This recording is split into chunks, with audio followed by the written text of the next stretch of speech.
प्रसिद्ध गायककार छोटू सिंह रावना ने इंदौर के खान पान और स्वच्छता की जमकर तारीफ करते हुए कहा कि यह शहर न केवल स्वाद के लिए बल्कि साफ सफाई के लिए भी देश भर में मिसाल बन चुका है।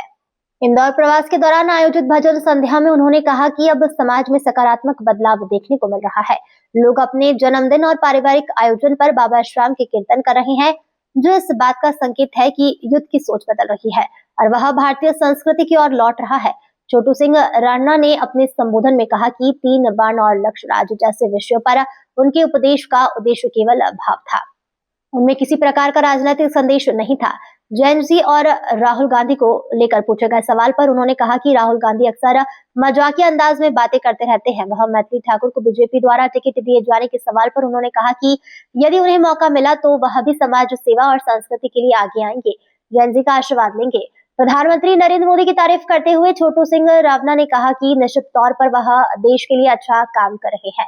उन्होंने कहा कि मोदी जी के नेतृत्व में देश ने कई क्षेत्रों में तरक्की की है, हालांकि अभी भी कुछ ऐसे काम है जो भविष्य में पूरे किए जाने बाकी है। इस कार्यक्रम के संयोजक विशाल बरवेड़ी ने बताया कि पहली बार इंदौर के पश्चिमी क्षेत्र में संस्था राजवंश के द्वारा छोटू सिंह रावना की भजन संध्या का आयोजन किया गया है। कार्यक्रम में बड़ी संख्या में श्रद्धालु और युवा मौजूद रहे। भजनों की प्रस्तुति के दौरान माहौल भक्तिमय हो गया और लोगों ने बाबा श्याम के जयकारों के साथ कार्यक्रम का आनंद लिया। आयोजकों ने कहा कि भविष्य में भी इस तरह के सांस्कृतिक और धार्मिक आयोजन इंदौर में लगातार किए जाएंगे ताकि समाज में संस्कार और संस्कृति की भावना को और मजबूत किया जा सके। जैसा कि प्रतिवर्ष आपको पता है कि हमारे भाई का जब भी जन्मदिन दिवस आता है, पूरे इंदौर की जनता को और सभी को बहुत अच्छे से इंतजार होता है 22 दिसंबर का, शुभम शुक्ला और दीपम शुक्ला के जन्मदिन का, जिसमें संस्था श्री राजवंश द्वारा भारतीय संस्कृति के और संस्कारों का एक परिचय देते हुए यहाँ पे प्रतिवर्ष जन्म दिवस पर भजन संध्या का आयोजन किया जाता है। और गत वर्ष यहाँ पे आयोजन किया गया था जिसमें लखबीर सिंह लखा जी को बुलाया गया था और इस बार छोटू सिंह राणवा जी को बुलाया गया है, जो 3 बाण के धारी फिल्म से काफ़ी ज़्यादा प्रेरित हैं और काफ़ी अच्छे भजन गायक हैं। इसलिए आज यहाँ पे पूर्ण रूप से भजन संध्या का आयोजन रखा गया है, जिसमें पूरे इंदौर को आमंत्रित किया गया है और जिसमें प्रचार प्रसार इस प्रकार से किया गया है कि सभी इस भजन संध्या का आयोजन का आनंद लें और भोजन प्रसादी का आनंद लें।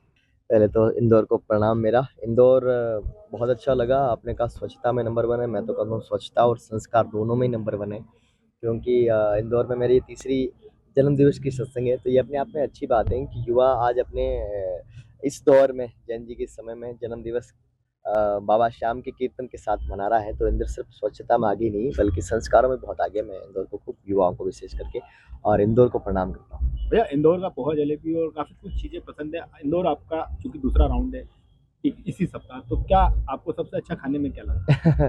हालांकि अभी तक पोहा जलेबी तो मुझे नहीं खिलाई है। खाना तो वही नॉर्मल जो खाते हैं होटल में, पता नहीं चलता है। मैं खाने का इतना शौकीन भी नहीं हूँ और भागते हुए आते हैं भागते हुए जाते हैं, तो कुछ खाया नहीं है। अगर ये लोग खिलाएंगे तो जरूर कुछ अच्छा खा के जाएंगे। भैया आपका जो एक गाना है वो काफ़ी फेमस होता है, किस तरह से उसकी उपज हुई थी, कुछ बताएंगे? कौन सा? 3 बाण धारी? 3 बार लक्ष्य राज और 3 बार हाँ, गाने तो भगवती के आशीर्वाद से और आप सबकी कृपा से सारे ही अच्छे हैं। उपज तो मुझे खुद को पता नहीं है, बस कृपा होती है तो बाबा की, तो गा लेते हैं। लेकिन लक्ष्य राज को लक्ष्य अटल है वो काफ़ी फेमस हुआ। उसको जो मेवाड़ के राजा उन्होंने अपने उस पर स्टेटस लगा दी, काफ़ी उन पे रिलेटेड है। क्या किस तरह से निकला था वो? वो उनके भावों से, क्योंकि उनका मेरे प्रति बहुत प्रेम है और बहुत आशीर्वाद रहता है, तो बस उस प्रेम के बदले और शब्द निकल जाते हैं और वो शब्द भाव बनते हैं और भाव से राग, राग से फिर दिल में उतर जाते हैं। सबके दिल में उतरे, अब पूरा भारत सुनता है उसको। भैया एक जैन जी को लेकर जिस तरह से लगातार बातें हो रही है, पॉलिटिकल यदि बात करें तो क्या कहना चाहिए? क्योंकि जैन जी को राहुल गांधी सहित कई लोग बोलना चाहते हैं आगे क्या बोलना चाहते हैं? मतलब जिस तरह से जैन जी की बात की जा रही है, राहुल गांधी जी जैसे मजाक करते होंगे। पॉलिटिक्स में इंटरेस्ट है आप लोगों को? नहीं, राजस्थान की पॉलिटिक्स काफी कुछ बोलती है, हर 5 साल में चेंज कर देती है। वो तो होता ही है।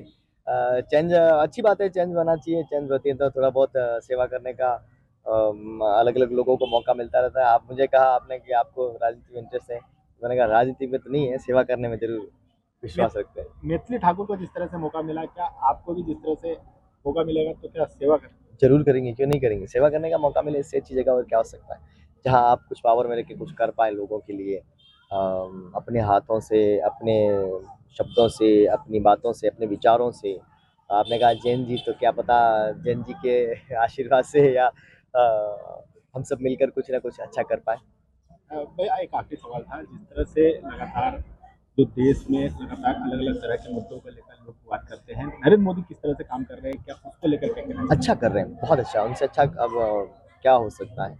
देश के लिए इतना कुछ कर ही रहे हैं वो अपने स्तर पर। हाँ, अ, सारे अगर ऑल ओवर देश को लेकर कहें तो जो कुछ करना चाहिए था, शायद वो अभी तक पूरा नहीं हो पा रहा है। पर ऐसा नहीं है कि वो उनके विचार नहीं है या फिर वो कर नहीं रहे। उन्होंने बहुत कुछ किया, आज की रोडें, आज की लाइटिंग, आज का आप राजस्थान का जो एक पूरे भारत का एक रुतबा देखो, और भारत की सेनाएँ देखो, सब तरीके से भारत को मजबूत तो किया ही है। पर कुछ चीज़ें हैं जो अभी तक हुई नहीं है, मुझे लगता है आगे आने वाले समय में वो करेंगे। भैया एक छोटा-सा सवाल रहेगा कि आप जिस तरह से आपके जो गाने फेमस है, एक लक्ष्य राज का और एक तीन मार का, गा के सुना सकते हैं आप दर्शकों को? हाँ। 3 बाण के धारी तीनों बाण चलाओ ना, मुश्किल में है दास तेरा अब जल्दी आओ ना, हारे के सहारे मेरी हार हराओ ना, 3 बाण के धारी तीनों बाण चलाओ ना।